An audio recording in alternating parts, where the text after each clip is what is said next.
We are live. We are live. Welcome to College Football's Peek Around the Corner with your host, Greg Pflugar. We cover everything in college football because we love everything in college football. And if you do as well, if you need just a little bit of extra college football content to get you through the days, to get you through the nights in this off season, subscribe to our ever-growing channel. Smash that like button. If you like our content, share the video with your family and friends. Share it with your psychiatrist. Share it with your priest. Share it with your significant other. Share it across your social media platforms. Welcome in to the house that sits on the corner of Keith Jackson Parkway and Kurt Gowdy Avenue. Do not be afraid. Do not be afraid to be a PATC legend. Give us a call later in the show. Put down your comments. Wow, what is going on? It's June 30th, 2023. And it's the 1-year anniversary of the announcement of USC and UCLA joining the Big Ten. That was announced June 30th, 2022. In my own way on Twitter, I celebrated that 1-year anniversary. Also, more importantly, right now, currently, I don't know if you want to celebrate it today or tomorrow, but we're going to celebrate it today. Congratulations to Houston, Cincinnati, BYU, UCF. You've jumped over the wall. You are now a Power 5 in the Power 5 conference. Congratulations to those 4 institutions, the faculty, the alumni, all the students, the student athletes. Congratulations to the fan bases of those 4 schools. You did it. You jumped over the wall. You got yourself in the Big 12. It's a big day. I just read a tweet before we went on that in 1 hour from now, or probably 49 minutes from now, the University of Houston going to be selling some merchandise with the big old Big 12 logo patch on their t-shirts, shirts, what have you. I'm guessing the other three schools are going to do it, but Houston's going to do it in 1 hour, 49 minutes from now. So it's happening. It is real. So congratulations to everybody involved. It's a big, big, big day. Couple more things. We're going to go through the Brett Yormark. I know everybody else has done this.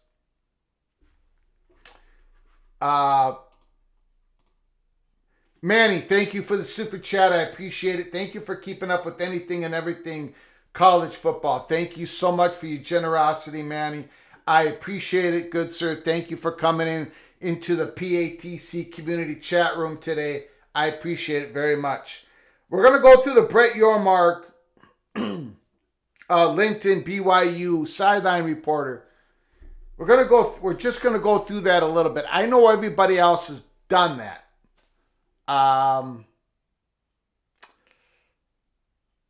My take on it might be just a little bit different. It was a good interview. Brett Yormark answered the questions as honestly as possible. But did we learn anything new? From the reactions on Twitter, on message boards, and about the 25 DMs that I received on that interview alone, and I do appreciate the direct messages on Twitter. So keep sending them. Please, please, please. PATC community helps me keep informed constantly. I appreciate it. I did receive, and this is not an exaggeration, I received about 25 different direct messages on that interview. Just that one little minute and 16 clip that we're going to go over. So it caused quite an uproar on Twitter, on the message boards. I didn't quite see what you were all seeing. Maybe you could educate me on what you thought maybe that interview meant. But I didn't really learn a whole heck of a lot. Then we're going to be going, talking about the Arizona State money perch. He told us no later than Wednesday. Arizona expectations was we were going to see some real hard numbers, the structure of the deal. No later than Wednesday. It couldn't happen Thursday. It couldn't happen Friday. It had to happen before Wednesday, and I couldn't get into the reasons why it couldn't happen on Thursday or Friday. So did it happen? Well, it didn't happen from what we know. The Pac-12 presidents were not presented real hard numbers on a Monday, on Tuesday, or on Wednesday. Wednesday night, I put out a tweet. I said, let's give it one more day, because maybe they did get something and maybe the money perch has not heard anything. So we gave it a day. That was Thursday. Today is Friday.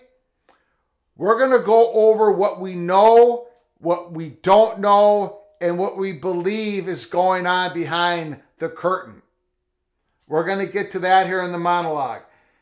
Before we get to the Brett Yormark interview, before we get to the Arizona State money perch, I want to talk about the tweets I sent out this morning.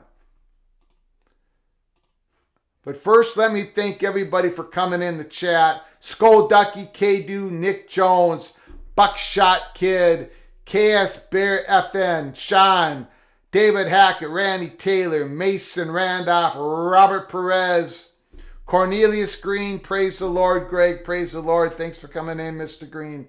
Juan Carlos, Whoa Nelly, Kyle Visser, Stephen McNeely, two Masters back in the house. Holy smokes. Buckeye, Jared Jones is in the house. Conundrum, Black Rain, my brother from another mother, Omega Sparty is in the house. He says it's time to close Peek Around the Corner Theater for now. We got to do some remodeling. No. It's not the time, Black Rain. It is not the time for remodeling. We got to get through this. We're not even through Act 12 yet. West Virginia guy, thanks for coming on in. He says Yormark's comments yesterday sounded like the Big 12 is close to expanding. We're going to get into that. Christopher Shannon, thanks for coming on in. BR7062. Gary Parcheris, thank you. Market Tex. Greg going Scorch Earth today on Twitter. I'm going to explain myself. Curtis Brown, thanks for coming on in. Craig Kirsch, Monavision, mid-July or beyond is what I was told. Monavision, Mr. Buckeye is in the house. Laura Weiss, Texas Tech Red Raider, she's in the house. Toasty from Texas, Aztec country. Big day for the Aztec. Kaufman is in the house. Thanks for coming on in. Larry Pilgrim's in the house. He's done with the Monty Show. Unsubscribe. Well, there's no subscription here, Larry. We appreciate your phone calls. I actually have some questions for Larry. And for Mr. Nathan Brown, we're going to have to take it off air. I will get a hold of you guys somehow, some way, hopefully later today. Trying to connect some dots. The last 3 days, I know I haven't said much, but it doesn't mean there hasn't been. It's, we'll get to it. We do believe, though, PATC in the monologue has to take an L. I think we have to take an L. We think so. It's highly confusing right now, I got to tell you. But we'll get into it. First of all, thanks John Moore, everybody else for coming in. Ryan Pennell, thanks. Go Pokes. Okay, so I went scorch earth, like someone said in the chat room, and I'm just not going to do that again. I know I've said that in the past, but for those who don't know, they can check it out at Flug Empire. You see my Twitter account on the bottom of the screen. You should. I would advise you, if you're interested in the show, if you're a newcomer, and if you like the content, I would advise you checking out our Twitter account and following us, because sometimes you'll get some notifications of a live show that we're popping up or an episode. I cannot schedule our live shows or episodes very well at all because of the life I have taking care of my elderly parents. We're coming on here right now at this time because we do have a gap here of time that my other family members are coming in to help me out. So I would advise you go to Twitter account, follow us, and sometimes you'll get a notification of what we're coming on. So I went scorch earth. I did that. So I did that for myself, but really, I did that for a whole lot of people. Not just the college football community. We have college football. YouTube is a great community. We love college football, and we love to disagree with each other. That's what it's all about.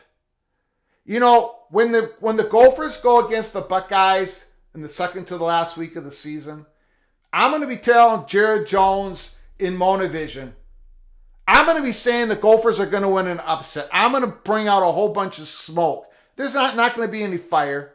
I'm going to be throwing elbows. I'm going to be throwing elbows at Black Rain, Mr. Sparty, when Minnesota plays Michigan State.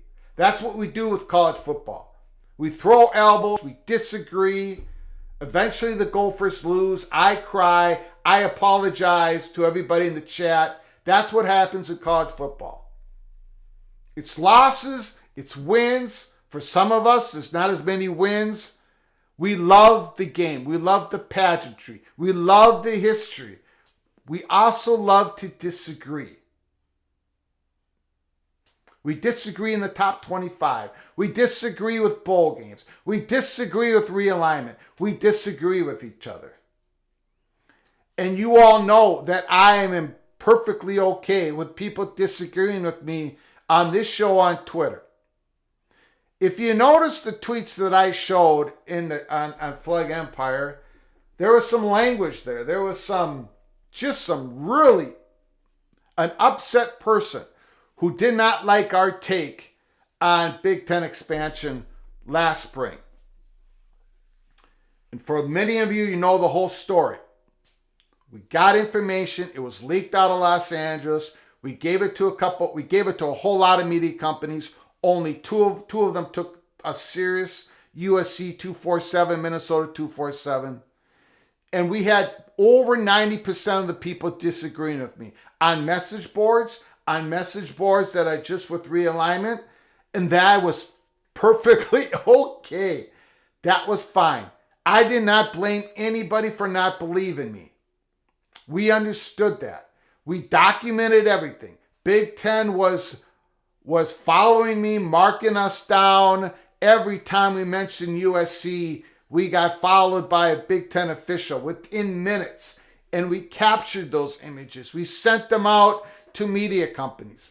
We also tried to get the West Coast people, we tried to get them to know what was going on, and they just ignored us. And again, that was fine. People disagreed with us. That was fine.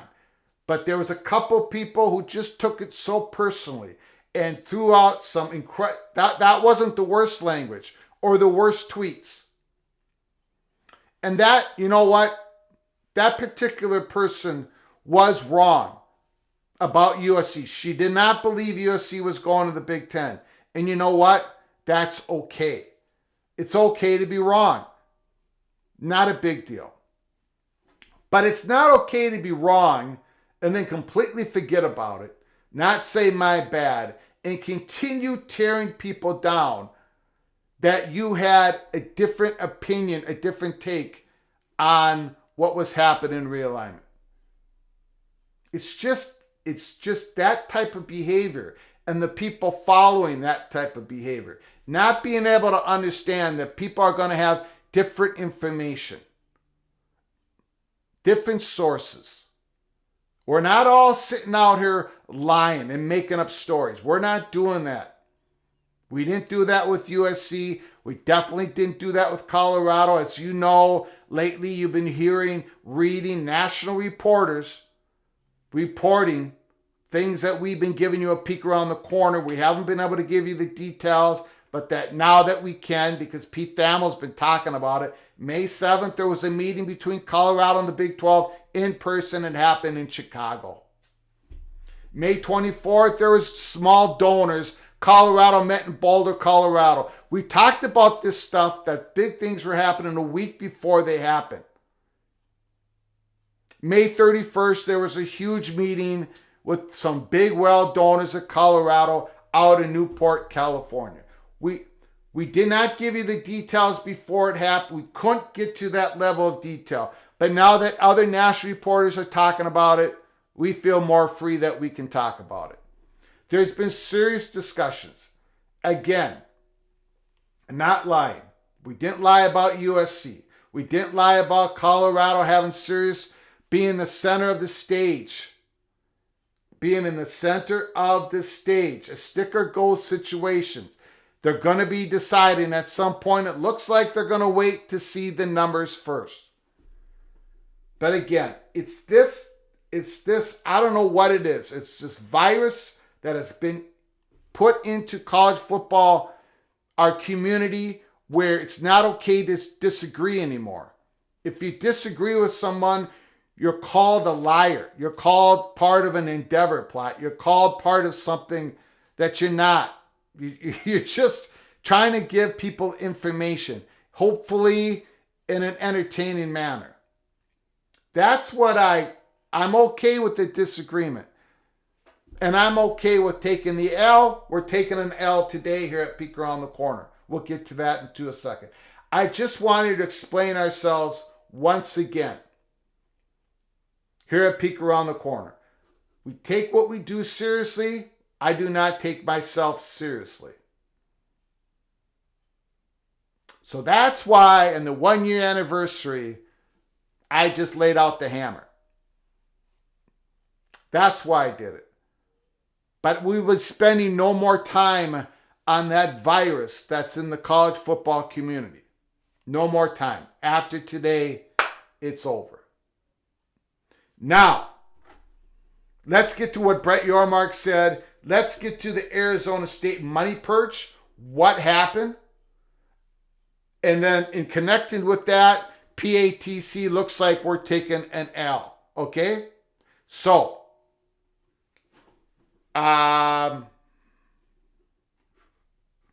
let's get to, hold on everybody, hold on. Keep your head on a swivel today as well. I'm already getting some,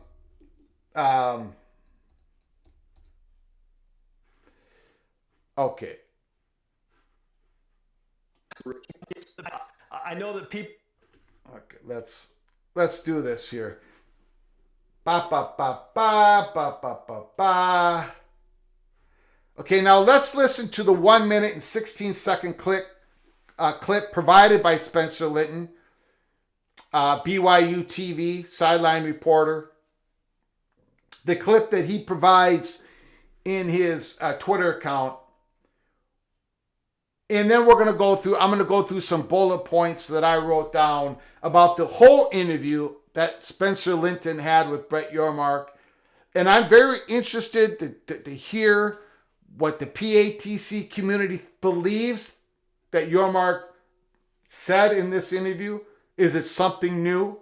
Did you all learn something? So let's get to it. Let's take a listen together in this 1 minute and 16-second clip. People like to focus on a number, Brett. It's 14 teams this year. It's 12 in 2025. Like, there's this idea that, well, if you have more, it means more stability. Where do you stand in that argument of, well, yeah, let's add more so there is more stability? I don't think stability in numbers are necessarily aligned there. I mean, yeah. To me, I do think there's strength in numbers, but if we end up being at 12, that's great. I'd like to stay at 14, even with the departures of Texas and Oklahoma, candidly. We'll see if that's a possibility or not. But I love 12. I love the current makeup moving forward. In fact, I'm thrilled with it. We're not chasing a number. Again, whatever happens has to truly create value for the conference and fit within those guiding principles with respect to how we're thinking about expansion. But it's not so much a number that we're thinking about. It's really more about the fit. And I think that's critically important. Okay, so a lot of people took this as somehow Brett Yormark is saying we would only be interested in expansion of 2 schools. Some people took it like the door is completely shut on Big 12 being able to poach the Pac-12, that they're only looking at G5 schools. I wrote some bullet points here. I wrote it down here. There's strength in numbers. Geography matters. He wants Big 12. Brett Yormark wants the Big 12 to be a national conference. Nothing new there. I want it to be in all 4 time zones. He said that. Nothing new there. He would like to stay at 14. In other words, to me, that means, now with Oklahoma and Texas leaving, that means expanding with 2 schools. That means when he says I would like to stay at 14, Brett Yormark would like to expand. He would like to expand. I don't think he means that, well, we can't go to 16. I would like to stay at 14. I would like to be able to expand. If there's the right fit, the right value add to the conference. And again, he wants to be a national conference, so he wants to go out west. There could be an additional East school, UConn. But that's what, to me, that's what he's saying. We're not chasing a number. It's really about fit. To me, again, it's nothing really new. And I'm not ripping the interview. Linton did a great interview. Brett Yormark answered the questions honestly. But I didn't really get anything new. He also said it gets back to value equation. Whether you are a Power 5 institution, this is Brett Yormark speaking. Whether you're a Power 5 institution or part of a group of 5, it really comes down to value equation. What are the things that a particular institution brings to the table? I've been very intentional about it. As much as football drives the conference, basketball is a big part of our future. I think it's undervalued. Whether you're a member of a Power 5 or a group of 5, if you're an institution that focuses on basketball, has a heritage there, that's value for us. We need more of that. But that's certainly valuable within our guiding principles and conversations we're having. Question. This was the question to Brett Yormark. There are schools that add value in basketball. Do you feel like you need to add men's basketball strength, or because it's the number one league when the contract comes up in 2031, number one basketball conference, Big 12? When the contract comes up in 2031, is it good enough to attack with existing teams? Yormark answers that question. We are clearly the number one basketball conference in America. But if there's an opportunity to double down and to create more value for our basketball business, absolutely, we should pursue it and explore it, and we have. And we'll continue to do such. I think that's a very important part of who we are as a conference. Our basketball prowess, both men's and women's. Again, if there are opportunities to strengthen that position that we already have, I would like to pursue it in a holistic conversation. And we've had those conversations, and we'll see where they take us. Again, now does that sound, he talks about G5, he talks about basketball, talks about women's basketball there slightly. Does that sound like a Brett Yormark love letter to UConn? To the UConn Huskies? Yeah, I think you can take it that way.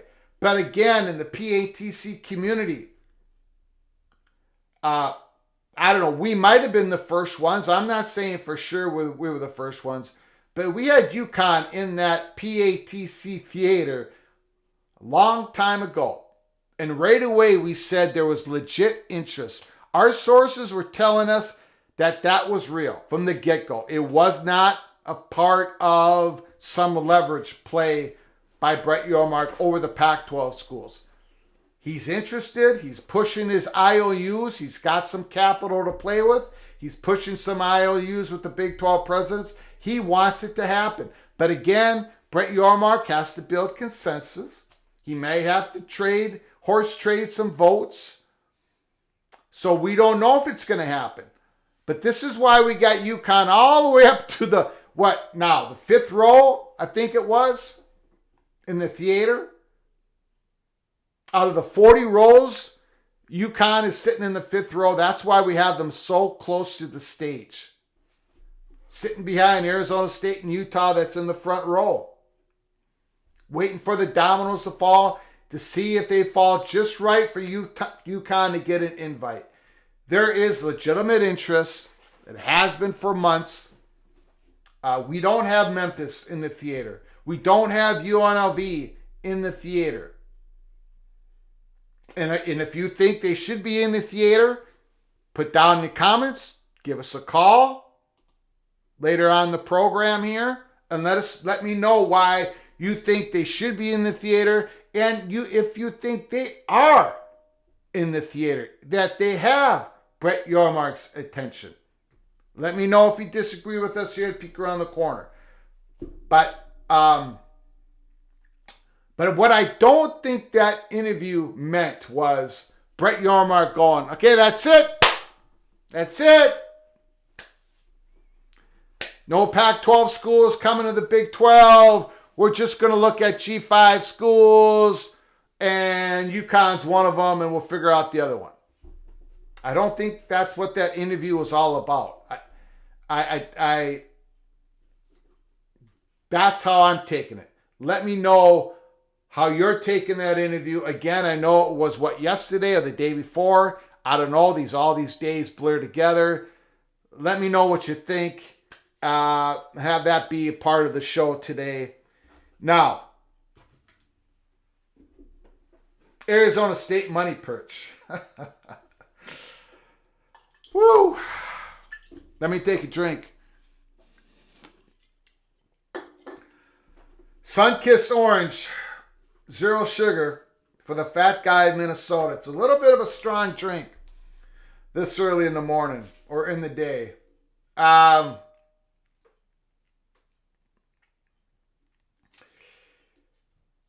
The expectations was that the Pac-12 presidents would see a deal. Some hard numbers. The structure of the deal. By no later than Wednesday this week.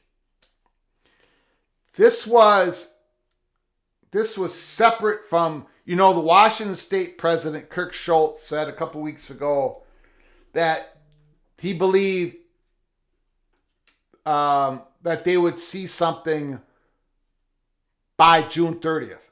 He said that in the Washington State board meeting. And then they asked him, what are the chances of that happening? He said, 7 out of 10.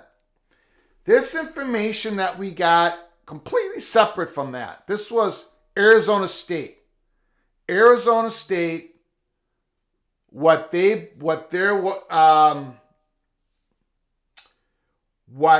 their expectations were, what they thought was going to happen, it looks like it didn't happen. We poked and we prodded.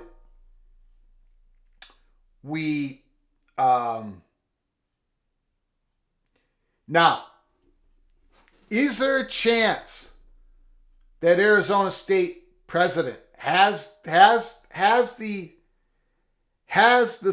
structure of a deal in front of him, that he did get it, and that information is only in a very tight circle where we haven't got to where at least we know that he received it? Could that be possible? Yeah, it could be possible. But we believe that we had a really good opportunity. And of course, I can't get into it. You take this however you want it. But we had a really good opportunity to know that he did get a structured deal by at least today on Friday, if he received it no later than Wednesday. You guys understand what I'm saying?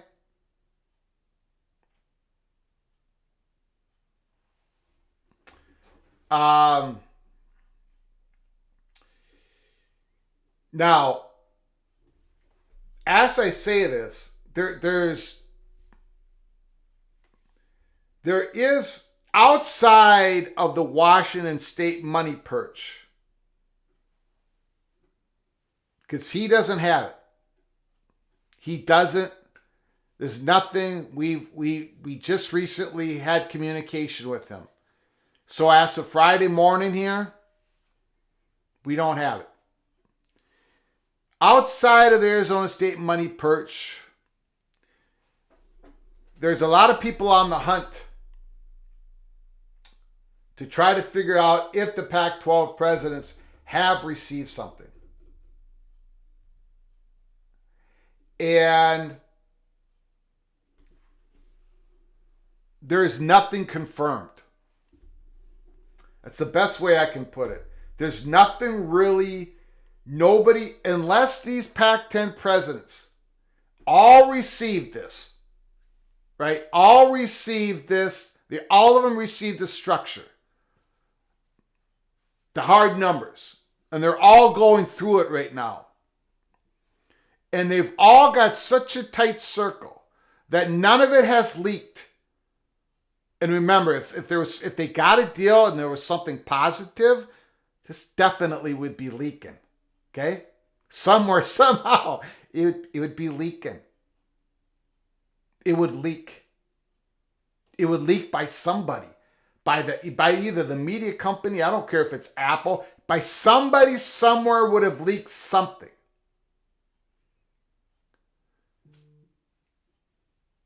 So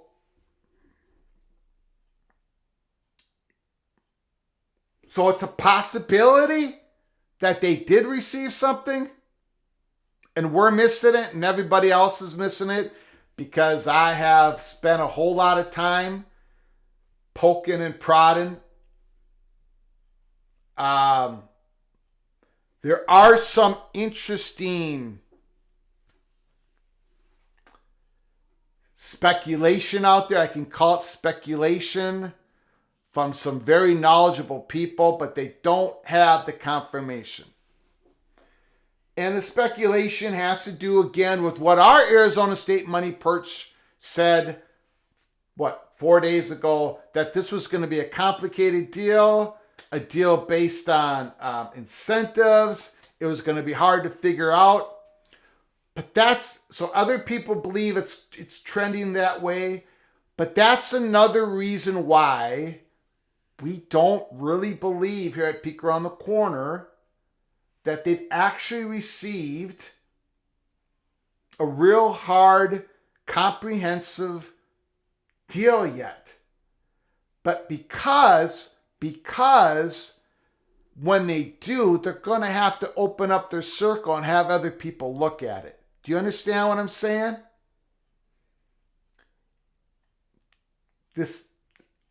So ultimately, at Peek Around the Corner, we have to take the L, we have to take the loss, because we do not believe, we have no real confirmation, confirmed evidence that they have received a hard number comprehensive deal that they can start to hash out. So we're taking the L on that. Or it did happen and we're taking the L because we're telling you it did happen. Either way, there's an L in there for Peek Around the Corner. So what does that mean? What does that mean? That Peek Around the Corner is taking an L, that the Pac-12 presidents don't have hard numbers, that they still haven't gotten them yet. San Diego State, there's no even hard numbers for the Pac-12 presidents to hash out to where they can even go to the next step of saying, okay, maybe this works and maybe we can invite San Diego State. We're at June 30th.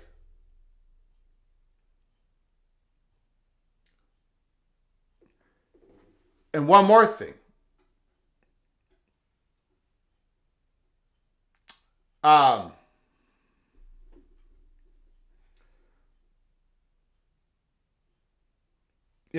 guess I won't get to that part yet, but so that's where we're at. That is where we're at. Another soft deadline comes and goes. And we know that Colorado has it all teed up. They don't have to do any more work on making a decision. They're waiting for the numbers. We believe here at Peek Around the Corner that the Arizona schools cannot have a heavy streaming deal. It cannot be an all Apple deal. That's not going to work. So can George Klikoff thread the needle, pull the old rabbit out of the hat, get a deal that all 10 presidents will sign. Keep your head on a swivel. Maybe something breaks today. June 30th, a lot of things break on June 30th. History would tell us that. So, in the comments section, the phone calls, we got, when is the Pac-12 president's going to get a deal? We thought they were going to see something no later than Wednesday. We don't believe they did. We don't believe they did here at Peek Around the Corner. We cannot get confirmation. We just can't, and it's not because of lack of trying. Brett Yormark, let me know your thoughts on Brett Yormark's comments. Is there something new in that? And congratulations to UCF, Houston, BYU, and Cincinnati for getting into the Big 12. 4 members of the Big 12 Conference. Let's get to your comments. Let's get to your phone calls. Let me know how wrong I got it all. Okay, here we go.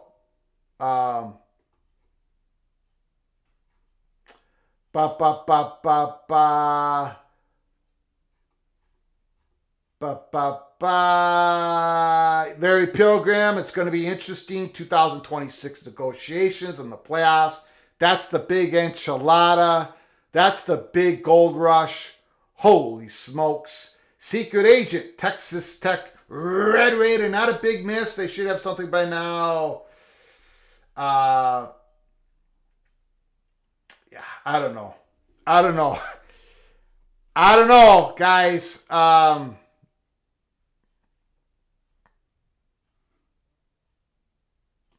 Mr. Monkey says, Apple not giving $32 million to $35 million for 3 years without incentives make no sense.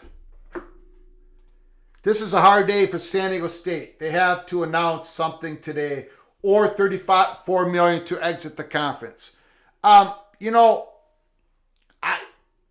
This is my prediction. Just a prediction. Speculation. No intel. But logically, wouldn't it benefit the Mountain West Conference on July 1st, tomorrow, or make it Monday? Go ahead and make it Monday. Wouldn't it make sense for the Mountain West Conference to go the other 11 presidents in the conference to go to San Diego State and say, okay, we'll let you decide. We had letters go back and forth, starting with June 13th. We had letters go back and forth. Okay, San Diego State, are you in our conference? Are you in our conference? Declare that you're in our conference right now. If you declare that you're in our conference right now, then you'll start getting revenue distribution based upon the Mountain West Conference bylaws. That means you're going to get your basketball units, television revenues, bam, bam, bam, bam. Starting right now. San Diego State, are you in our conference? Because if you are, say it now. But if you're not in our conference, have you exited our conference? Have you withdrawn from our conference? If you have, say it now. And we'll go with whatever decision you make, San Diego State. Are you out of our conference? Okay, you're out of our conference. And now it's going to cost you $34 million. You in or you're out? See, for me, San Diego State now, for whatever you want to say how they did their letter previously, to me, I don't see any leverage play here for San Diego State. Now the Mountain West Conference has all the leverage. That's how I'm looking at it. Again, let me know how wrong I got it. But I think it's a tough day for San Diego State. They're going to have a home. I would say they would probably tell the Mountain West Conference, yeah, we're in your conference. And then tell the Pac-12, when they get the media rights deal and if they expand with San Diego State will join for 2025. And the next year. Not 2024, but 2025. Or Pac-12, you can help us pay for this exit fee to pay the Mountain West Conference. Anyways, give me your thoughts. comments. We're going to open up the phone lines here.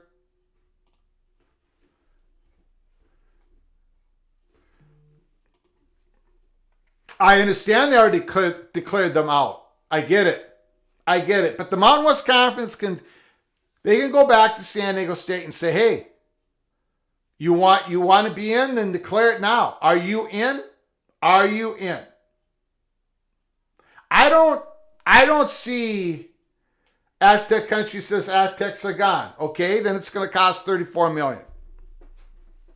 I don't see how any of this benefits San Diego State. The way they dealt with this. Because for me, Mountain West Conference can come right back and say, are you declaring that you're out? I mean, I don't get it. I don't get how this benefits the conference. Greg, you're thinking like a social worker that doesn't work in business. Never been a social worker. I've always worked in business, but maybe not all that successful. Monavision's playing, San Diego State's playing 4D chess. I have a hard time just playing one-dimensional chess. I always forget what I'm thinking my next move shall be instead of thinking 3 moves ahead. I don't remember what I just did. Maybe that's why I'm not getting it. Okay, let's open up the phone lines and everybody can explain to me what I'm missing.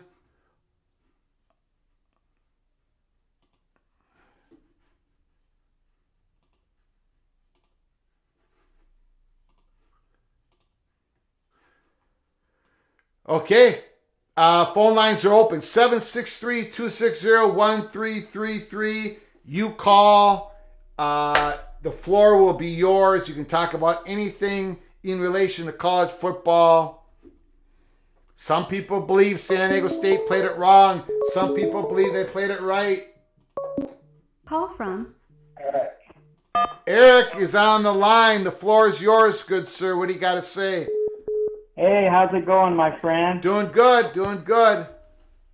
Hey, I had to call in today. This is going to be a big weekend for all us long-suffering BYU fans. I just couldn't miss not calling on this weekend. Big day, absolutely. Big weekend. Congratulations. You know, I've been waiting for this day since I was 5 years old, watching Gifford Nielsen, Jim McMahon, Mark Wilson. Yeah. I can name about 20 more greats, you know, just go on down the line with the quarterbacks and stuff. But that's how long I've been waiting to get into well, they didn't call it P5 all the time, but that version, now the P5. That's how long I've been waiting for this weekend, Greg. Yes. And I'm going to celebrate. I'm going to drink my version of Mormon coffee or Mormon alcohol. I'm going to have a lot of Sounds good. But what I wanted to call about was just a few things. I watched that interview too with Spencer, and I know Spencer Linton personally, and I know Jerem Jordan also on personal guys. And I know you didn't mean any disrespect, but he's not just a sideline reporter. He's a national host of a talk show 5 days a week that is in 65 million homes, 800 cable stations, and on Dish and DVR. Plus, he does play-by-play for about 3 or 4 of their teams. Yeah. And he's a sportscaster for KSL Television in Salt Lake City. So, I mean, and so he does a lot of stuff telling the guy. I wish he would have asked a few follow-up questions that I would have asked, but overall, I thought it was a really good interview. But to answer your question, one of the questions you wanted to ask about Brett Yormark's answer to that question about, he wants to stay at 14 when Texas and Oklahoma leave. That was obviously an answer that he absolutely is still trying to expand, and he wants to expand with the PAC.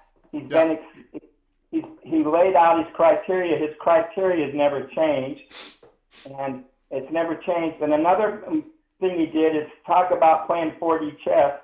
Unlike some of the other commissioners who are so bad with the press that their presidents have actually asked them, please don't go on TV. Brett Yormark is a master on TV because that's what he's been doing all these years.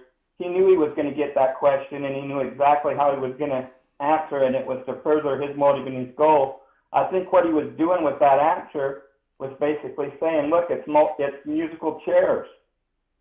He didn't say I want 16. He didn't say I want 18. He could have said that, but he speaks with purpose. He's a smart guy. He said 14 for a reason, and he said 14 on purpose because he was given a little shot in a friendly way across the bow saying, I'd really like to stay. He didn't say I want to go to 16. I'd like to stay at 14. And so what he was telling those packed schools is, I'm going to take 2 of you. And there's 2 spots. I think he's saying, I'm going to at least take 2 of you.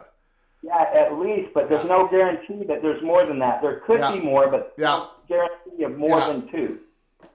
So he was creating a little subtle pressure maybe with that. And he's a really, really smart guy. But one thing I wanted to mention is how you're talking about all this expansion, shouldn't be personal, right? Yeah. And it absolutely should be personal because just like you have the law of physics, right? And thermodynamics and the law of gravity and stuff, this thing all along has been about the basic fundamental laws of market economy. The laws of things like supply and demand. The laws of things that you have in a media market where things are kind of in a depression and people are being laid off and stuff, but it's supply and demand. And this train has been going down the track for quite a while. We've all seen the train wreck coming for the Pac-12, and none of the economic fundamentals have changed. The economic fundamentals of supply and demand, they're not BYU fans or Minnesota fans or Pac-12 fans or Big 12 fans. It's just the law of the fundamental thing is that they have plenty of games to fill most of the time slots they need. So demand is low, supply is high. We're in a kind of almost a semi-recession when it comes to the media economy in this nation. And those fundamentals haven't changed in the last year and a half.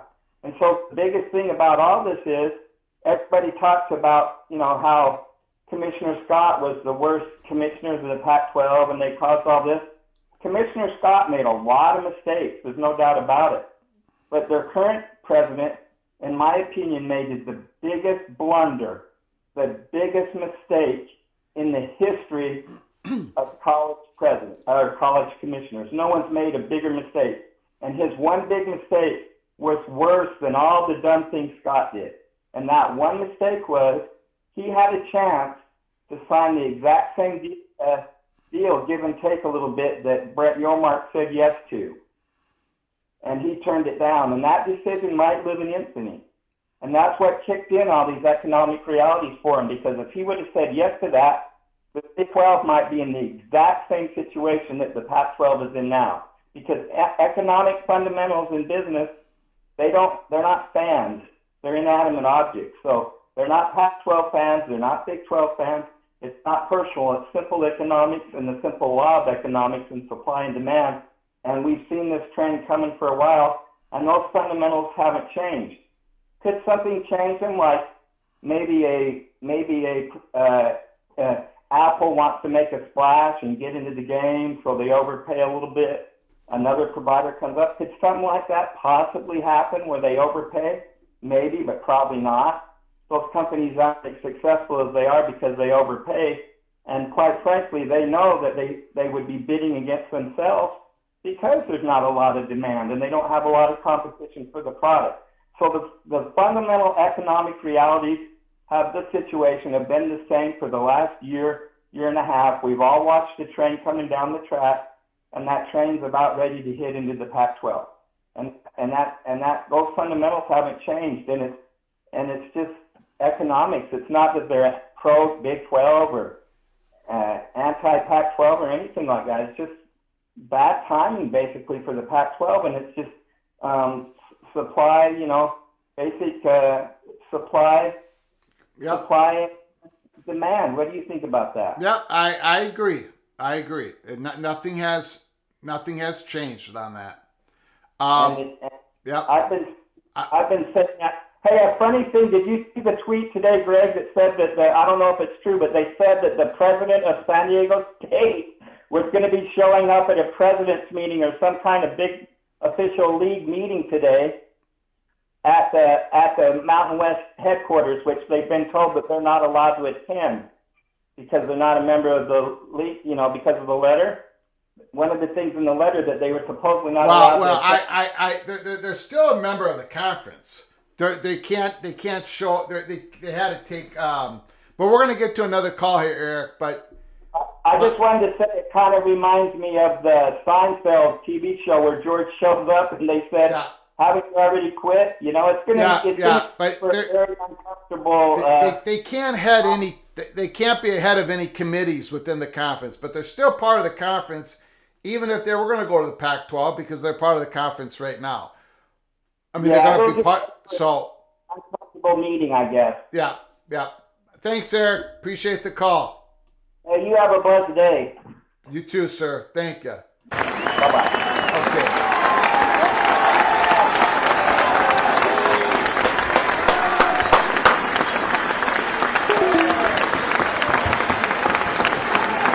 All right. So we're getting a lot of back and forth. San Diego State in the chat. Now, okay. Call from Moan Vision. Good. Monovision. All right, let's get to this now. Okay, just let me. Can I say something first? Okay, Greg, go ahead. Okay. Here's the thing. Okay, let's say, okay, this is my point. I'm having a hard time trying to make my point on this. And I don't know if Larry Pilgrim can, Larry, if you're call after Monovision, somebody smarter than me has to explain this. Okay, let's say San Diego State is out. Okay, they're out, right?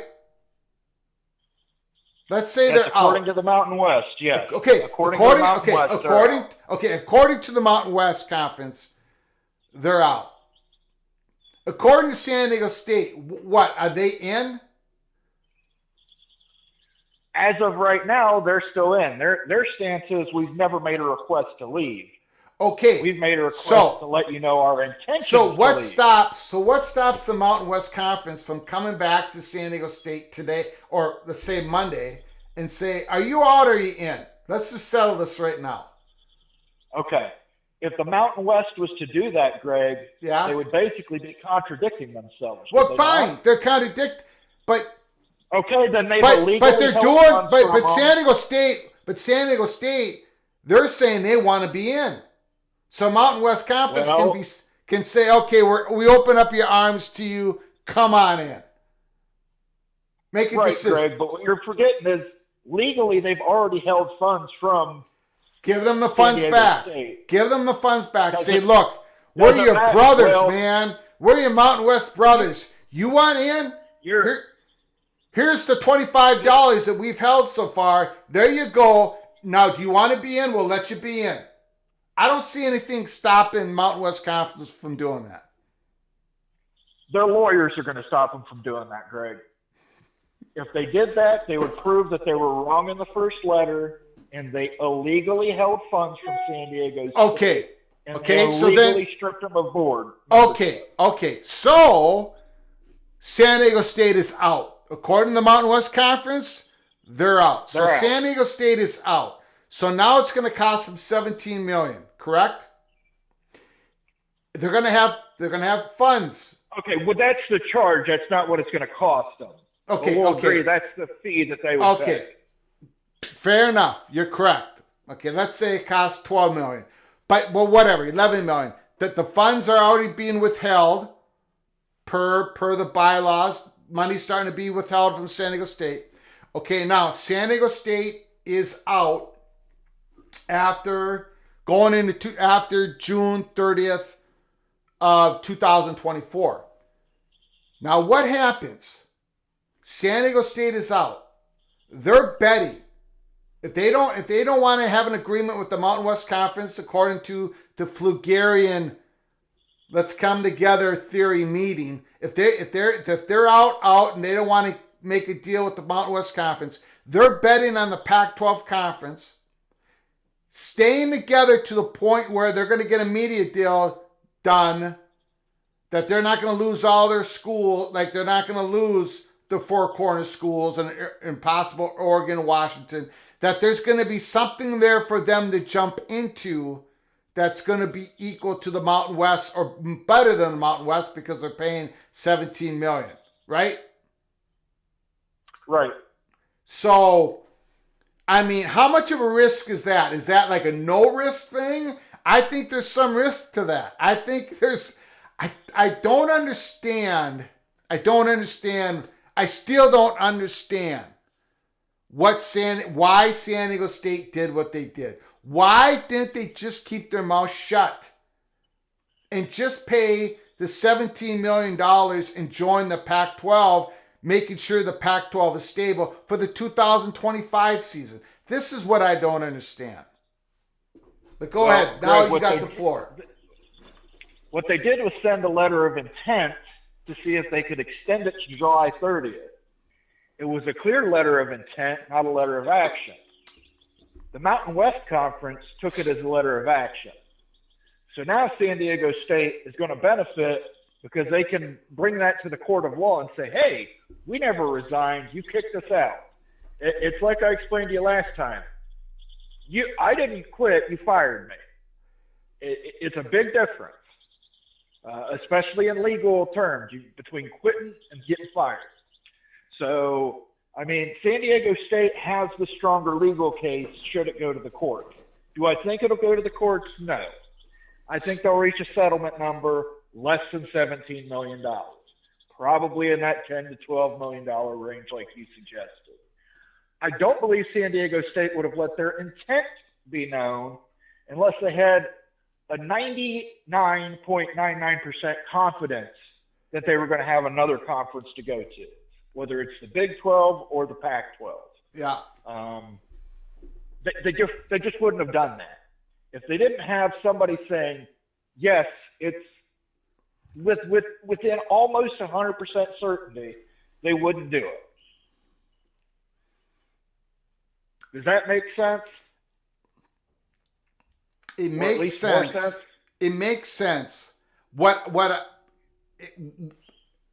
I'm having trouble with is when San Diego State sent this letter as an intent, not an action, as an intent. Yes. Well, intent. Good grief. You could have, you sent the letter.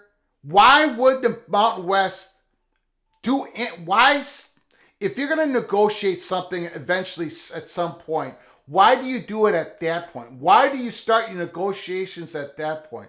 Why are you sending a letter not only to the conference, but to the other 11 presidents, throwing words up in that letter saying formally, why are you going all the way up to the line and asking for things there's no way you're going to get, especially before you even get the invitation to join the Pac-12? It makes no sense to me.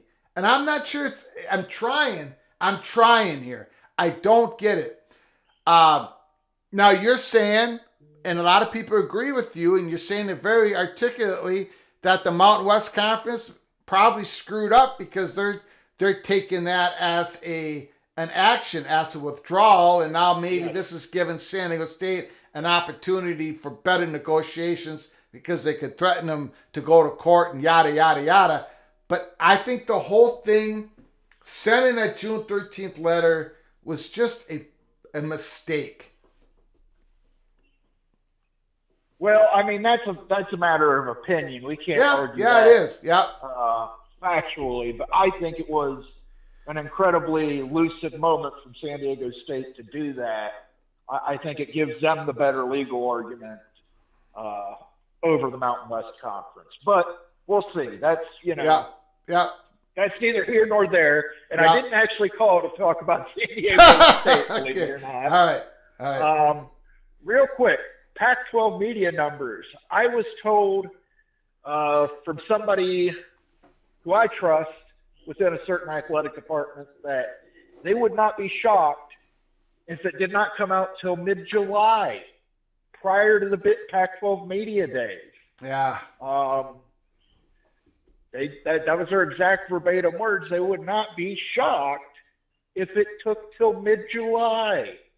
I don't know if all the schools are going to wait till mid-July, but that's what they heard. In addition to that, I was told a couple weeks back that the Big Ten had made it known to people within the Pac that they were not expanding for the 24-25 season. Mm-hmm. That they were looking to expand probably 26 and beyond. In addition to that, there are other candidates in the Pac-12 beyond Oregon, Washington, Cal, and Stanford. Mm-hmm. And one of those candidates is Utah. Yeah, I believe Utah is a very dark horse candidate, but this person told me there are allies to Utah to the Big Ten within the Big Ten. There are schools that would like to add a Utah. They think it would be great to have, as a 20-team conference, you have a 5-team West Coast. But if we do expand to 24 with more East Coast teams, they could easily move Nebraska over to the West by having Utah there. It gives them more of a natural, I don't know how the best way to put it. It gives them more of a natural feel as a West Coast bridge. pod. Yeah, bridge. Yeah. Yeah, bridge would be a good. Yeah. Yeah, we've heard all that. I mean, we've always had Utah as the dark above California as a candidate. We've gotten more steam. Yeah, no, it's definitely above California. Yeah. I was told number 5. But and plus, Stanford still has the inside track. Plus, USC has a growing relationship with Utah. We've been told it's been going on for years, and they would have no problem with that as well. The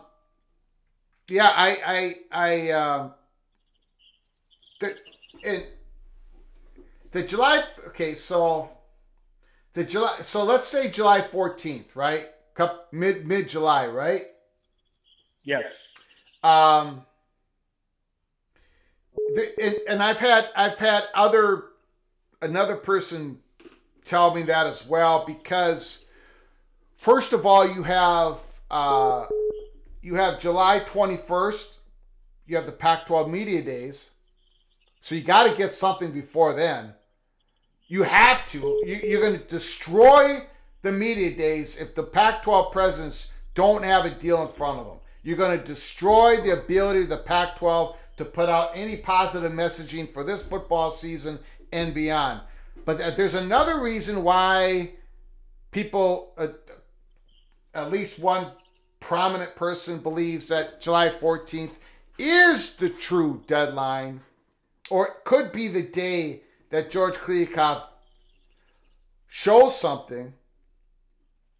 It's because the Big 12 media days are, I believe, July 12th and July 13th.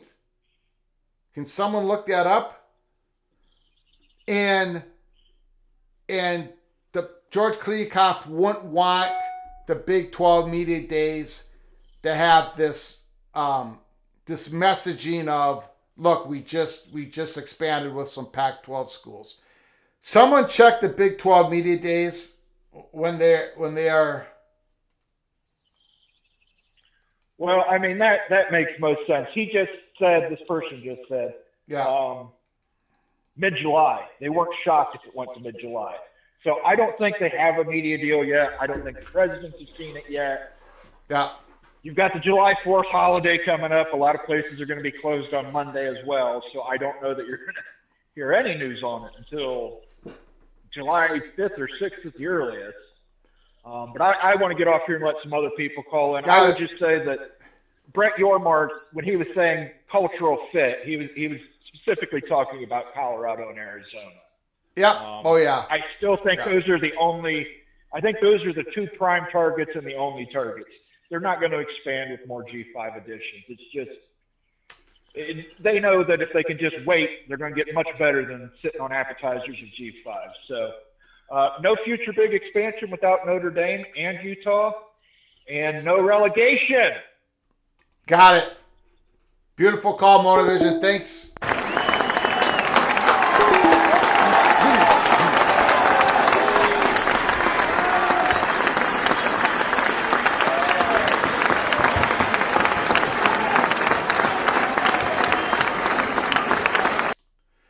Okay, everybody, Larry, give me a call right now. Larry Pilgrim. Everybody hold off. Larry, 763-260-1333. Everybody else hold off. Larry,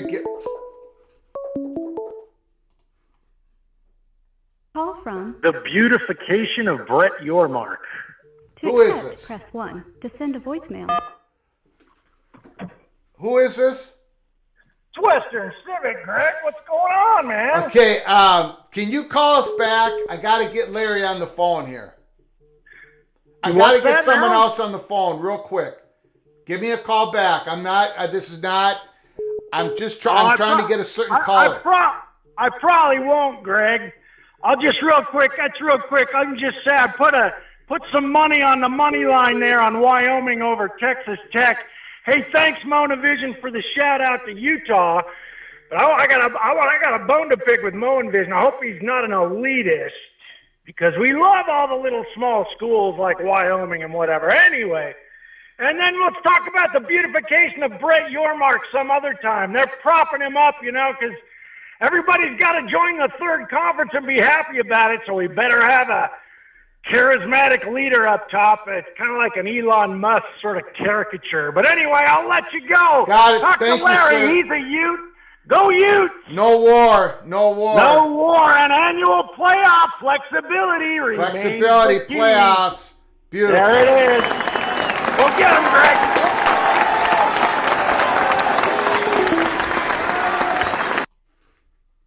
All right, Larry, everybody hold off. Larry, give us another try. Everybody hold off on the call. Larry Pilgrim. If you got a moment, I apologize. Give us a call, 763-260-1333. Here we go. Call from Larry Pilgrim. Larry, thanks for your multiple attempts. I appreciate it. Okay.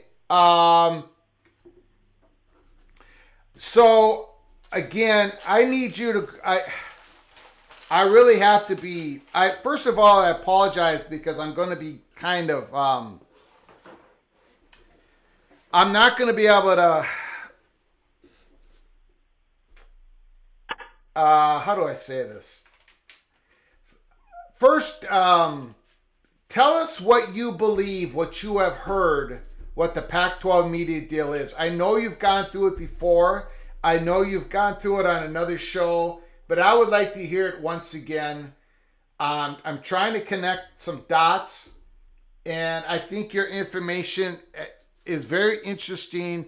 So I would like for you to tell us what you believe is happening or is about to happen, if that's okay with you. Yeah, I've already went on Big 12 show Yes, sir. with Nathan Brown. And so what I heard, it was 2 days ago on the morning. My guy called me.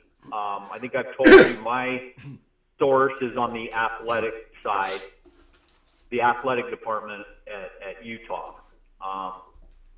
And he said word is 32 to 35 million with Apple. And he told me, I think it was a month ago, like getting information about this stuff is really tough because people are just not letting it out. Yeah. And so he gave me a little bit of what he knew about a month ago. And 2 days ago, he called and he told me, he said, it's 32 to 35 million. Yep. With Apple, and it's a very, very short GOR. I don't think it's even 5-6 year. I think it's like very, very small. Like we're talking that 2 to 3 year. Yep. And he didn't have any other information outside of that. It would just be speculation as to why it's so short. I don't know if that's what people are saying. Sure, we'll do this, but it's going to be so short. Who knows? Now, so what he was able to say was 2 to 3 year, 32 to 35 million. He didn't say if that was a guarantee, but like I said on Nathan's show, Pac-12 is pretty much stated they're not going to do a deal without a guarantee. So I don't know incentive like they can go above 32, 35, but I don't think the Pac would be dealing with anything that's not guaranteed. He also said Apple's all in. They want to do a Pac-12 game day, like an ESPN setup. Apple is also looking to get the ACC involved more with the Pac-12 and get them some extra money, create some better content. And I guess Amazon is also, he didn't say where they're included. CW is in the mix of stuff. They are going to sub-license. So that's the information I have. Okay, did the information that you got, and I you might have said it right away, but I might have missed it. Does Apple, in the information that you have, would Apple have own all of the rights and then sub-license some of that? Or would somebody else have some rights right away? I believe Apple is going to buy the whole package. Okay. He didn't confirm it, but I mean, he's very intelligent. So yeah, read between the lines. It sounds like Apple is going to purchase everything and sub-license. And like he said a month ago, they were having an issue getting linear sub-licensing purchasers, so to speak. Yeah. Like Ryan Thomas has said, like why would ESPN and Fox buy sub-licensing? Yeah. And which, I didn't disagree with him. It made some sense, but also, that late night window is valuable. It is valuable. And so from what I'm understanding, this is coming down to the big corporation hitters battling it out. ESPN, Fox, and Apple. And so that's kind of what it sounds to me like. And I think we all agree come 2026, when negotiations come in for the new CFP, which they're saying is 3 times the amount of money. Yeah. It kind of lines up with what's going down. So it's interesting because forgive me, I'm not going to be able to get into any of those details. Outside of Arizona State money perch, we did not get it. We did not get any confirmation that they got numbers in front of them. We didn't get it. He still hasn't gotten it. We're working on it. Outside of that, we did have some, I would say, very educated steam on what the presidents expect to see. And it sort of mirrors what you just said. So, and when I heard that, I remember in the back of my mind, it was like, I think Larry Pilgrim said that. And so, and that's why when I saw you on with Nathan Brown last night, I shot off something to Nathan Brown saying, I need to talk to you and Larry. So I appreciate you calling.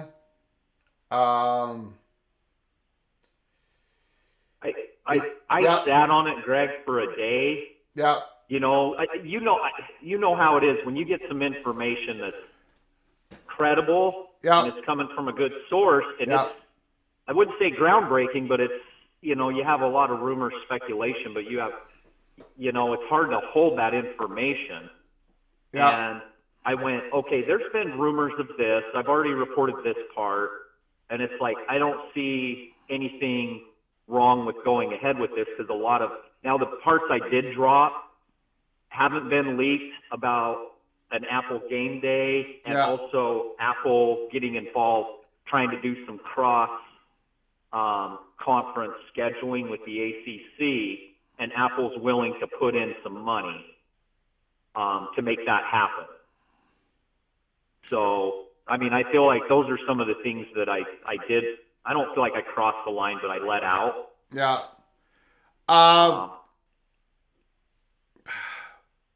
And then the bunny ears.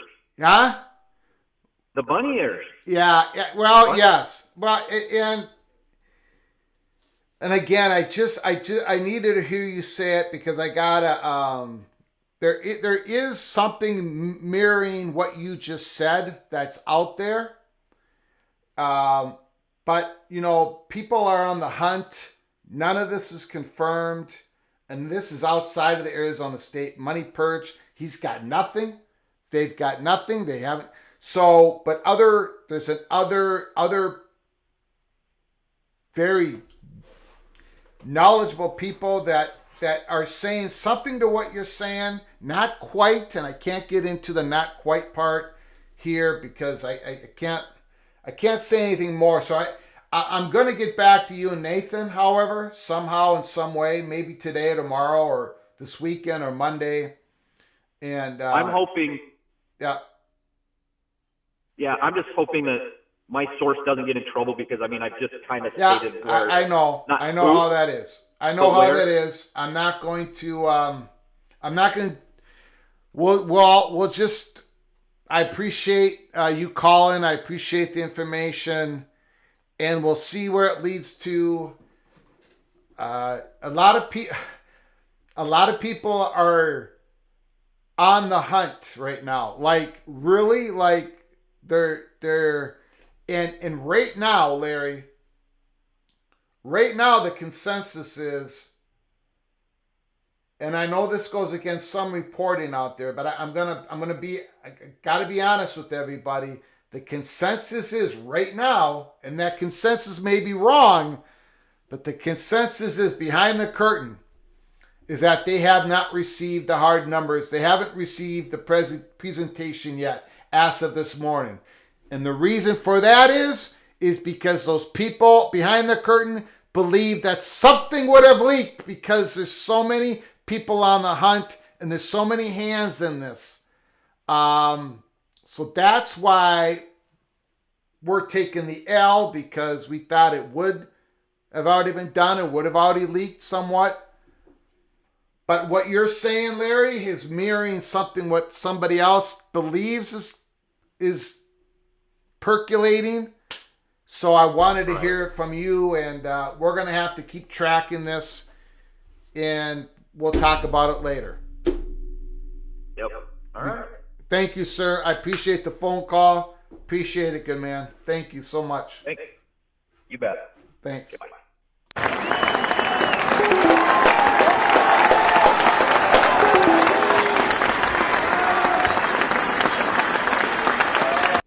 Hero problem is Apple doesn't pay to produce their own sports broadcast with their other patents, so each team would have to cover that cost. So knock off a couple millions at least from that Apple amount. And again, Call from Soap, can you hold on for just one moment? Absolutely.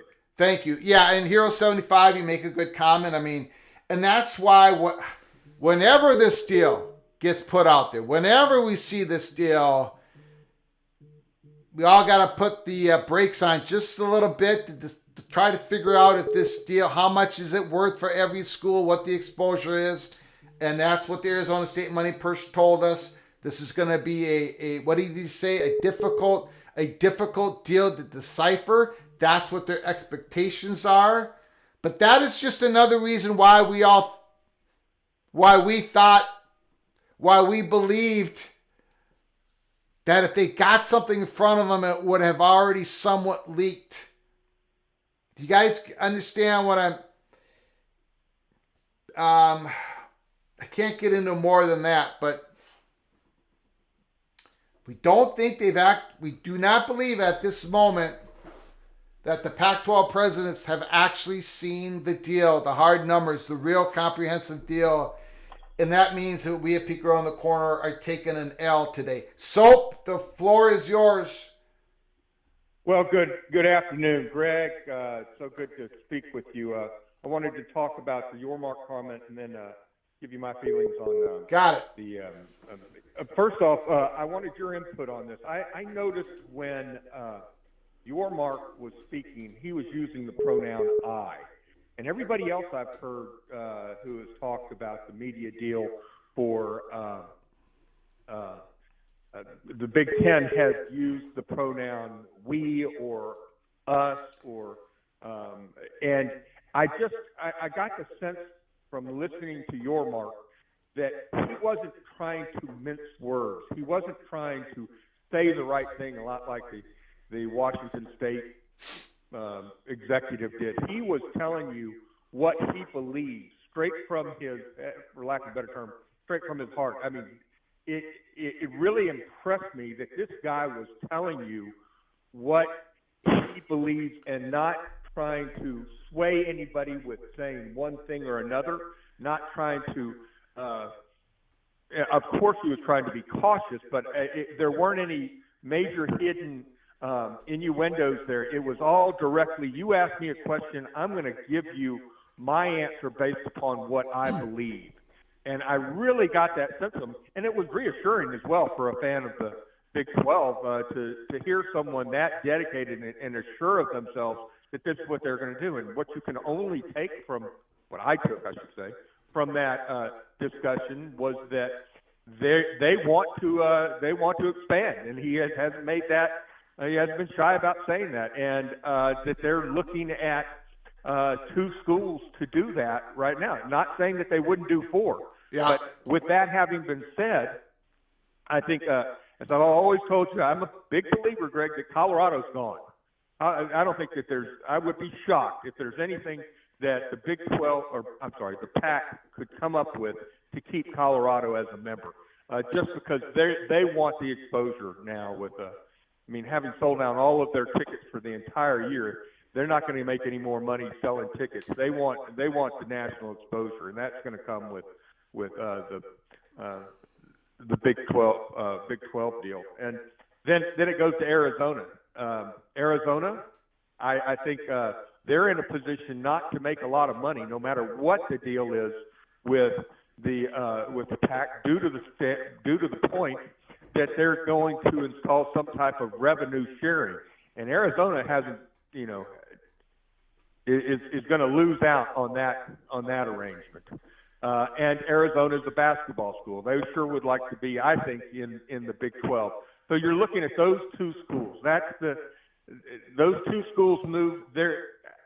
I think, it's a very high percentage those 2 schools are going to be in. Unless the PAC could come up with something. And, I've talked to you about Occam Brazier before, which, the least, or the most common answer is generally the correct one. Yeah. I got to believe that they don't have there's no deal that's been presented. I'm with you. Yeah. I don't think that they could keep it quiet for that long, Greg. It's just, it's so unlikely. Now, as we spoke one time, I think that the real concern deadline is going to be the start of the Pac-10 media days. That's, I believe, the 3rd week of July. And, July 21st. Yes, if they don't have a deal by then, that's going to be a big embarrassment on the conference. I don't think they could handle having all of the attention be on the media deal and not the teams and the players and the coaches and so forth. That'd be terrible for them. Now, is there the possibility that they have some spectacular deal and they're waiting till that time to release it, and then there's going to be a lot of excitement all around it? Sure is, but very unlikely because, as you said, there would have been something that would have leaked. It's just too difficult. And the last thing, Greg, is I think the big play here is going to be for Utah and Arizona State. I don't think Utah is going to go to the Big 12 unless it's obvious that Oregon and Washington State are going to the Big Ten, and they're kind of holding out hope that they might be a member of a group of 4 to go to the Big Ten. So I think they're holding out to that point. Now, Arizona State, I've got to go with your. You've got the insight there of anyone I've listened to with your money perk guy. I can't read the tea leaves there. I don't really know. The only thing I could say that I believe is that they would.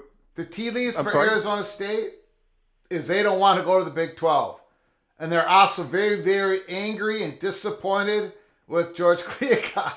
That's the simple way of putting it. They don't want to go to the Big 12, and they're so upset with the Pac-12 leadership, allegedly. So they do not want to go to the Big 12. No, they don't want to go to the Big 12, and they're extremely disappointed and upset with George Kliavkoff, allegedly. So they're walking the line there. So I've got to put them in the same category as maybe as Utah. Yeah. Utah, they're gonna wait it out to see how long Washington and Oregon last.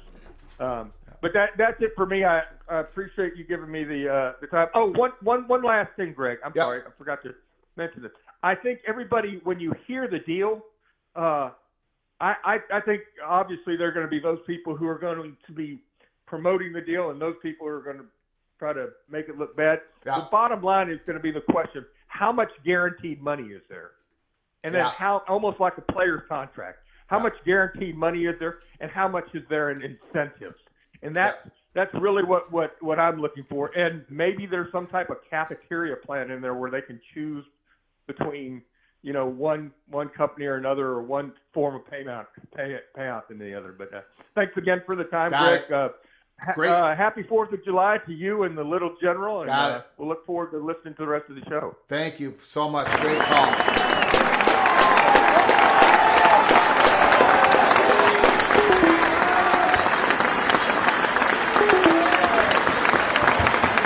Great call.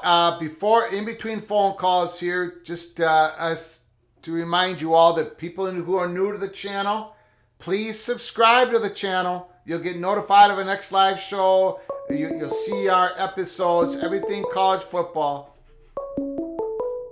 Call from Ryan Thomas. Ryan Martin, is that you? No, this is Mr. Thomas. Oh, Ryan Thomas. You're breaking up. Your phone is breaking up. The floor is yours. Yeah, Greg, one of the things that it's important to ask anytime you hear something is the question, is this too good to be true? We can't hear you, Ryan.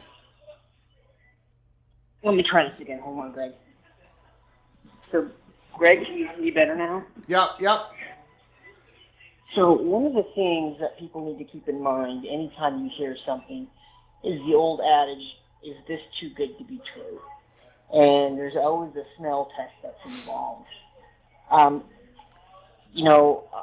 think the issue with what's floated out there, with what Larry is suggested, kind of creates kind of an issue. The first is with the ACC. People need to be mindful that the big brands of the ACC, Clemson, Florida State, North Carolina, and Miami, all have SEC rivalry games, SEC opponents, or Notre Dame games scheduled out till 2036. And they are not going to give those games up. And the ACC is not going to play 11 Power 5 opponents during the season. They just won't.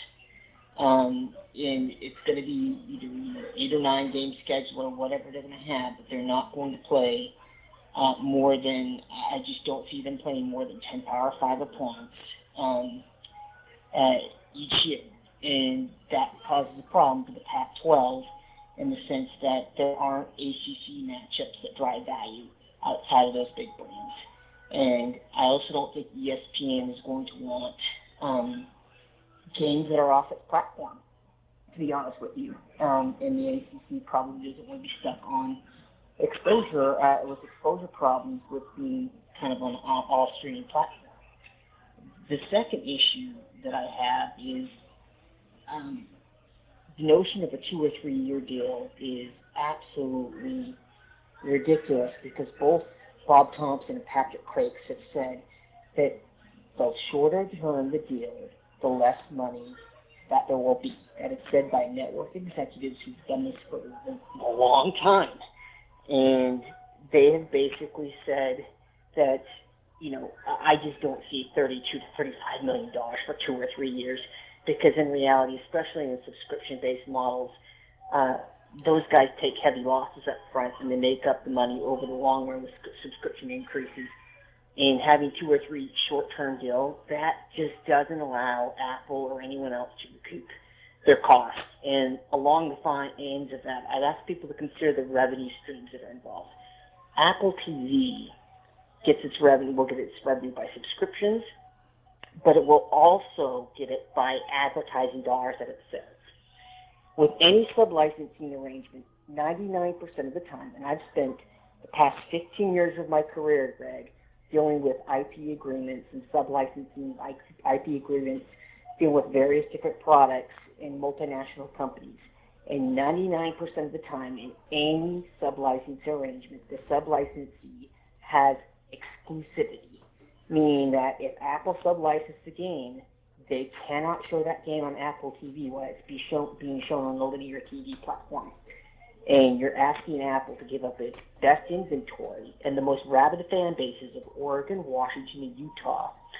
If their teams are going to be on linear TV sub-licensed 80% of the time, why on earth do their fans have any incentive to buy a season pass? Why? They don't. And that really cannibalizes the subscription base for Apple. But the other problem that also creates is if you split that out, that lowers the overall viewership for both the linear and the streaming partner, which cuts down in advertising ad buy dollars. The economics just aren't there. And I think that it just doesn't smell right. I think the issue is overall that there just aren't any numbers, and I think anything else is wishful thinking, because people need to take a look at this from the side of the business partner. I think too many Pac-12 fans are looking at this only from their lens of what they think is good for them and what's best for them, and they're not understanding the economic value to any of the TV partners or the other media partners. That's just the reality, and people need to understand the revenue streams and the incentives, and nobody's going to give you a short-term deal, because keep in mind, these companies, they have budgets, forecasts, and they need to manage cash flows and credit lines. And having something that's going to be there for 2 or 3 years is not helpful for them, because when they get involved in sports, especially Apple, they want a long-term relationship. And they need something, and it doesn't matter who pays for the production costs, because there are more costs involved than just production costs. And also that production equipment as well depreciates and gets pretty obsolete pretty fast and has to be replaced. So I think that people need to understand that this just... I think most people understand, and I think Larry understands that whatever the money that is in this, let's say it is Apple. Let's say they are the prime holder or the prime holder, right holder, that whatever revenue is involved, it's going to be fluffed up a bit, because some of that money is going to have to go back in to pay for production costs. Some of that might be incentivized, subscriber based. Yeah. So. Yeah, but here's the issue. In order for that. Okay, I'm going to have to let you go. Your phone is okay. Well, just one last thing. You're really breaking up. Yep. In order for that to work, you need inventory, and if this was truly going to be to work, they would have expanded by now. If this was truly going to work. Anyway, that's it. Got it. Thank you, sir. Appreciate it.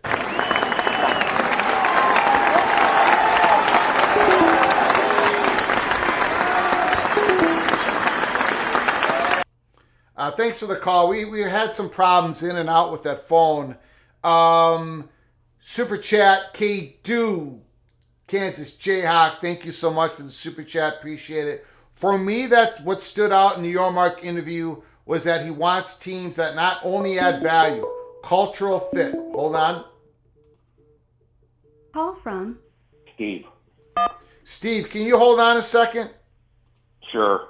I want to get to the super chat. I also want to talk a little bit about the Dennis Dodd report that just came out, CBS Sports, on San Diego State. So can you hold on a few minutes? Absolutely. Thank you, sir. K-Do Super Chat. For me, what stood out in the Yormark interview was that he wants teams that not only add value, but cultural fit. But teams that share in the direction, the goals of the Big 12, and not teams out just for the TV money. That's a good point, K-Do. For me, and I think other people have said this in a phone call today, to me that sounds like Colorado, Arizona, and UConn specifically. But we shall see. Thanks for the Super Chat, K-Do. I appreciate your generosity to the show. And before we get to see Steve, Mr. Bearcat, let's get to Dennis Dodd. I'm not going to read the whole thing. San Diego State's murky exit from the Mountain West leaves the Aztecs in limbo as the Pac-12 awaits TV deal. I'm going to skip a lot of this because we know all the details. The technical deadline is 11 o'clock this evening, and that's Pacific time, 11 o'clock p.m. I'm just trying to get to something. Trying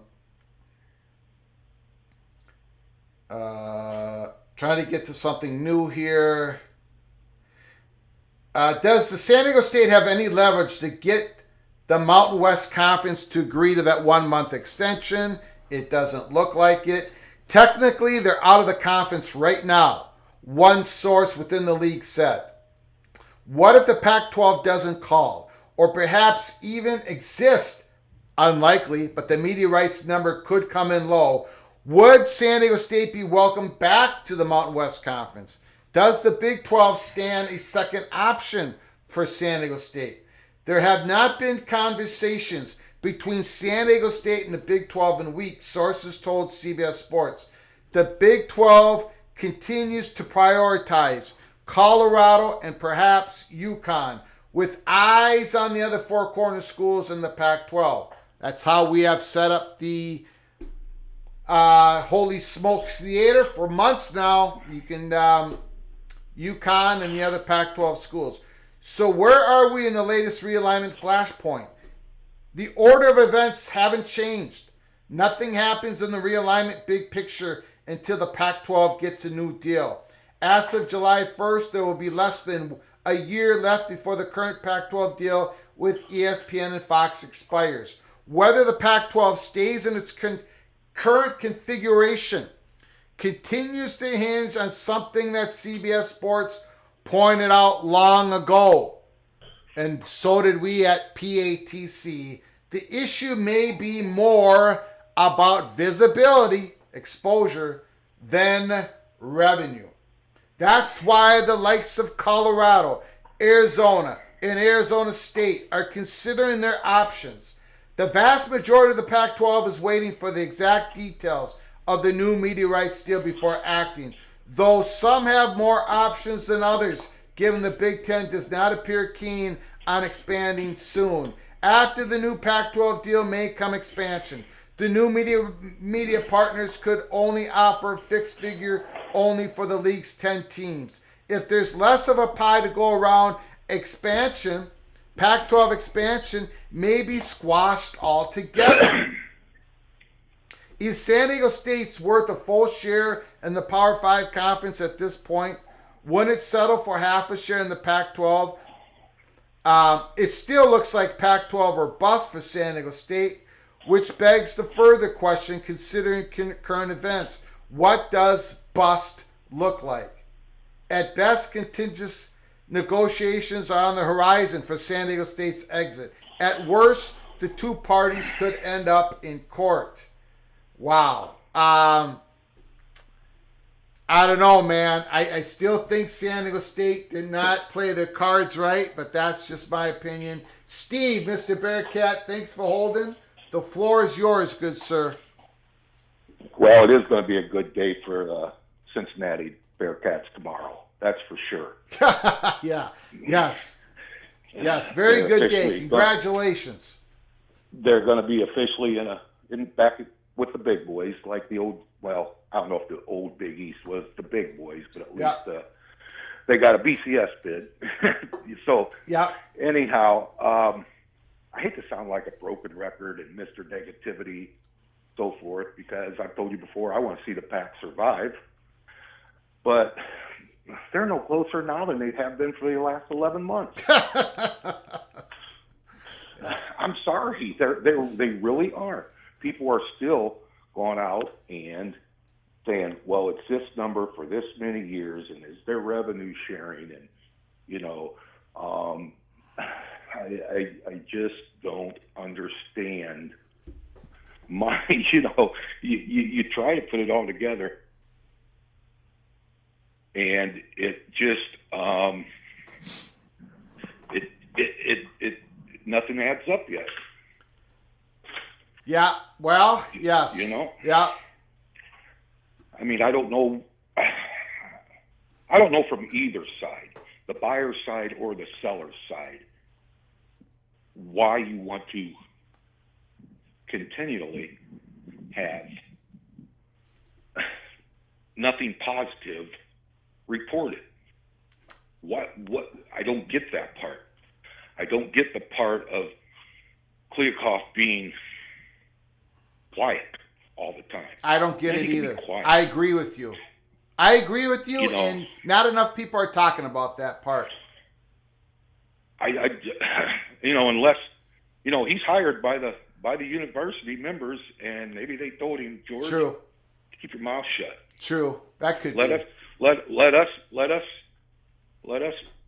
make bad statements as they have. You know, that's proven. They've all made, not all, majority of them have made terrible statements, from Washington State all the way down to Arizona State.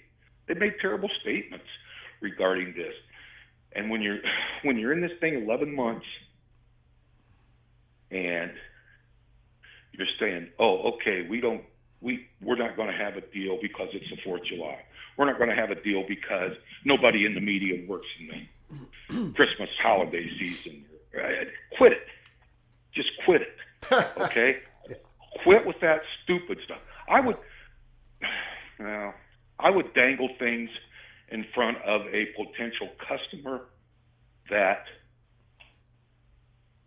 I would make it sound so believable, but I knew in my mind of minds it wasn't going to work. But I wanted to plant a seed with them. Yeah. There's no seeds been planted by either side here. Don't give me the Apple takes so long. Don't give me that crap. Don't give me all the excuses. Should have been over 6 months ago. You know what the biggest problem is? And everybody has said it, and it's just come true as true can be. Big 12 beat the Pac-12 to the deadline. Yeah. I mean, they did. It's all that. And Greg, if it's a 2 to 3 year deal, isn't that a Band-Aid? Yeah, yeah. Isn't that all the members saying? All the members saying, well, we can go through this in 2 or 3 more years, but it may be with a different conference. Can I ask you a You know what question, I'm saying? Steve? Sure. Okay, so let's say, and I want you to answer this from the University of Cincinnati perspective. Okay. Let's say Pac-12 media deal gets announced July 10th, 11th, 12th, 13th, 14th, and it's good enough to where 9 of the Pac-12 schools sign off on it, and Colorado leaves. Colorado joins the Big 12. And Yormark is unable to poach any other school. Arizona, President Robbins decides to go another couple more years with the Pac-12. What if Brett Yormark then adds UConn? So it's Colorado and UConn. From a Cincinnati perspective, thinking maybe a few years more down the road, the implosion of the ACC is going to happen at some point in some measure. There could be a couple ACC schools knocking on Big 12's door. Could be a president of University of Pittsburgh calling the University of Cincinnati's president, 4 or 5 years down the road. Could be Syracuse calling this University of Cincinnati's president 4 or 5 years down the road. Possibly Louisville. From a University of Cincinnati perspective, would you want UConn to be member number 14th in this possible scenario with Colorado being number 11? Would that be okay with you? Well, you asked some difficult questions, sir. Yeah. What today, UConn, yes. And let me explain why. First, men's and women's basketball, okay? And I know that doesn't drive the bus. I know football does. Yeah. But I remember UConn in the Big East being fairly competitive. They really were. They went to an NY6 bowl. Can they ever get back there? I think much like Cincinnati, Houston, BYU, and UCF, with more with more money coming in, sure they could get there. Could they ever compete year in and year out? I don't know. But yeah, I would. As of today, yes. Now, to further answer your question, I think next year at this time we're going to be talking about the ACC a lot. Okay? Yeah. I think next year at this time, and I still stand by the networks telling these conferences, get your houses in order by 2026, boys, because we got to know. We got to know if we're going to spend billions, what we're spending it on. Yeah. Okay. Yeah. So, from the other perspective, the ACC perspective, I would like nothing better than to see Louisville and Pitt in the Big 12. Just Pitt because of West Virginia, Louisville because of Cincinnati. Yeah. So, I'm kind of wishy-washy on my answer. No, if I could stand here today, if I could stand here today and say, is it between UConn would be far down the list compared to most ACC schools. Let's put it that way. Yeah. I don't think Syracuse or Boston College are Big 12. I don't think Wake Forest. Duke is interesting. Okay, that's interesting. That's Virginia Tech for football, if they ever come back to what they were, which I have no doubts. They fill up a huge stadium every week. So I don't know. It's just this Pac-12 thing's just got me baffled. I'm with Monavision with one of the things he said, that this will never go to court between the Mountain West and San Diego State. It's going to end up, once you get your attorney's fees and everything to go in and argue, was the correspondence from from San Diego State the correct way to approach this? Was the correspondence back from Mountain West? I just think it comes to, it's like Cincinnati negotiated their buyout, UCF, Houston, UConn, they all negotiate their buyouts for lesser money. And I think that's basically what's going to happen, just to keep it clean for the Mountain West. But I don't see. I just think initially San Diego State may regret coming out first and using the tactics they used. My goodness, get on a Zoom call and try to do it and talk it out. Yeah. I mean, things orally can be comprehended a lot better than they can. Now, the lawyers sometimes won't agree with that, but keep the lawyers out of it unless you want to spend more money, San Diego State, because that's, I think that's, if it goes to court, what it's going to end up. But anyhow, the Pac thing is just, I'm just baffled, Greg. And I tell you that every time I call. I'm right with you. I'm right with you, Steve. I don't know seriously if I'm a member institution and I'm making a big assumption here that there's not going to be unequal revenue sharing, because I think that's going to happen. But if besides Oregon State and Washington State, and maybe Cal or Stanford, they're hard to read. But if I'm any of those other schools, I'm gone 2 or 3 years, $30 million, and then we are going to hope, like San Diego's hoping now, that somebody wants us. I don't know that I would want to be, as a university president or athletic director, in that situation where I know I'm only going to be able to budget now the next 2 or 3 years. Yeah. I don't. There's just so many things that enter into it other than what conference you're going to play in. Yeah. Yeah. You know? Yeah. So, all anyhow, right, happy 4th of July. My 2 cents worth. Beautiful. Enjoy your weekend. Great call, Steve. Thanks.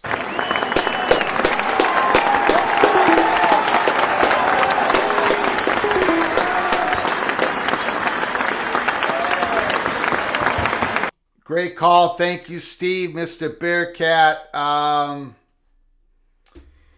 Yeah, I asked that question because an edition of UConn, the UConn edition, I believe, would only go up in value for the Big 12. For schools like Cincinnati, West Virginia, UCF, if you added like a Pittsburgh in a Louisville. I think the UConn edition fits even better if you think that's what's going to happen in the future.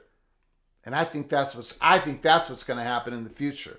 And I think Yormark has his eye on that, right? More Eastern expansion, but we're going to go west first. We're going to try to go west first, kind of like what the Big Ten's going to do here. So, so that's the story for today.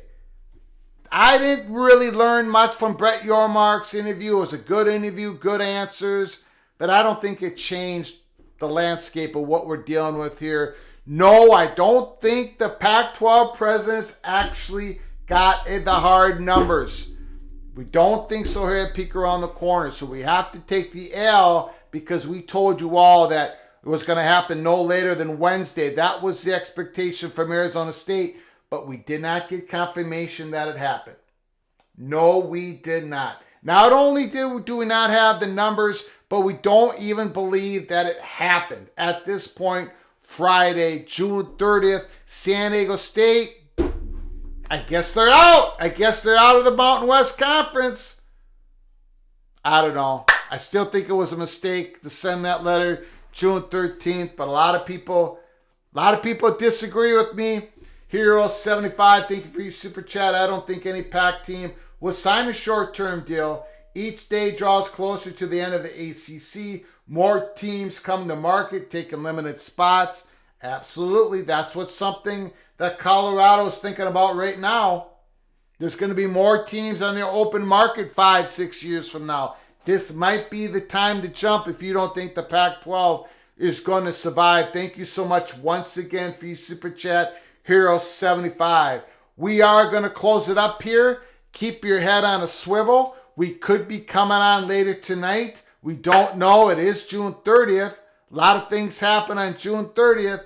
So keep your head on a swivel. I want to thank you all for the great comments, the great phone calls, the generous donations that you've given us here in this independent rebel outpost of all of college football. We appreciate all of you. PATC community is what makes this YouTube channel rock and roll. We appreciate it. Once again, I could not open the show singing Colorado Mountain High from John Denver, and I think a lot of you are very thankful that you did not have to hear my singing once again today. Keep your head on a swivel. If you're new to the channel, subscribe because we could pop up at any time. Until next time, from all of us at PATC, to all of you, please, you all take great care of each other. Thank you so very much.